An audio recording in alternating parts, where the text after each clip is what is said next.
ফেসবুকে আমরা কিছু কমন ভুল করে থাকি, যে কমন ভুলগুলোর কারণে আমরা শেষ পর্যন্ত ফেসবুকে সাকসেস হতেই পারি না। আমরা মনিটাইজেশন তো দূরের কথা, 60,000 মিনিটের ওয়াচ টাইমের কাছাকাছি আমরা যেতে পারি না। আজকে আপনাদের সামনে কথা বলবো কি ভুলগুলো করলে আমরা ফেসবুক মনিটাইজেশন পাবো না, কিংবা ফেসবুকে কোনো watch time follower fill up করতে পারবো না। সম্পূর্ণ ভিডিওটি কন্টিনিউ করবেন এবং একটু মনোযোগ সহকারে দেখবেন, আর অবশ্যই বন্ধু বান্ধবের মাঝে শেয়ার করে দিবেন এবং কমেন্টস করবেন, লাইক করবেন। আর যদি ইউটিউব থেকে দেখে থাকেন অবশ্যই চ্যানেলটিকে সাবস্ক্রাইব করে রাখবেন।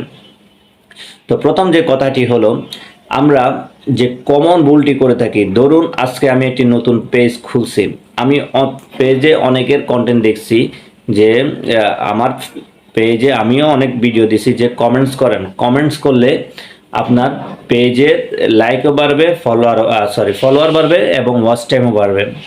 কথাটি কিন্তু বাস্তব। আপনি যদি অন্যের ভিডিওতে গিয়ে কমেন্টস করেন, অবশ্যই ওই কমেন্টসের নিচে হাজারো কমেন্টস থাকে, এতে করে অনেকে আপনার আগ্রহী হয়ে একটি যদি ভালো কমেন্টস করেন, আনকমন অন্যদের থেকে একটু ভিন্ন কমেন্টস করেন এবং অবশ্যই ভিডিও রিলেটেড কিছু কমেন্টস করেন, তাহলে অবশ্যই কিছু লোক যাবে আপনার পেজে, দেখবে, লাইক দিয়ে আসবে। আপনার ভিডিও যদি অবশ্যই ভালো লাগে তারা আপনার পেজে কন্টিনিউ হয়ে যাবে।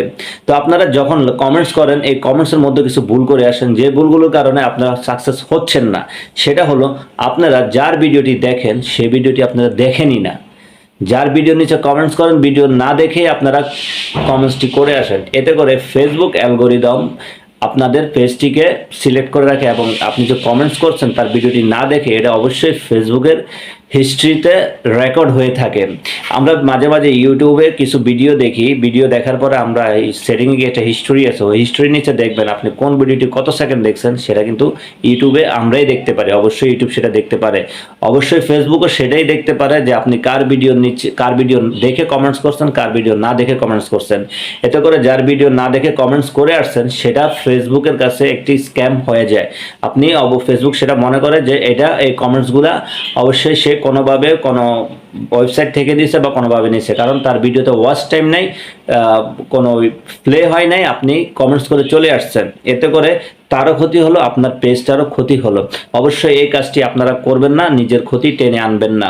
সেকেন্ড যে কথাটি হলো, আমরা অতি দ্রুত ইনকাম করার জন্য, খুব তাড়াতাড়ি ইনকাম করার জন্য কিছু থার্ড পার্টি ওয়েবসাইট কিংবা যে কোনো মাধ্যমে হোক আমরা 5,000 ফলোয়ারটা নিয়ে নিই, 5,000 ফলোয়ার এবং 60,000 মিনিট ওয়াচ টাইম নিয়ে নিই।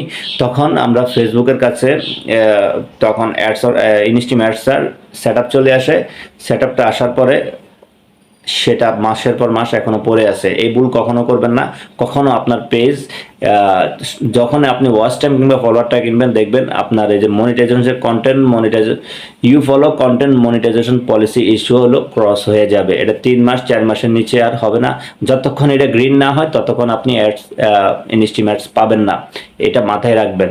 আর আপনার ইনস্টিম অ্যাডস পেয়ে কি করবেন? আপনি তো ফলোয়ারটা কিনে নিয়েছেন, অর্গানিক কোনো ফলোয়ার না। যারা আপনার ভিডিও দেখবে না, এগুলো জাস্ট আপনার কাউন্ট হয়ে থাকবে, তারা কখনো এই ভিডিওগুলো দেখবে না।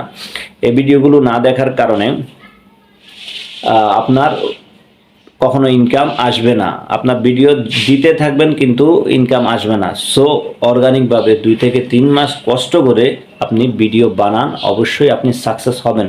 যদি আপনি একটি গাছ লাগান, গাছ লাগালে তো সাথে সাথে ফল দিবে না, অপেক্ষা করতে হয়। তারপরে এইটাও ওইরকমই, আপনাকে এখানে কষ্ট করতে হবে, অনেক কষ্ট করতে হবে। অনেক কষ্ট করার ফলে আপনি একদিন এটার ফল ভোগ করতে পারবেন।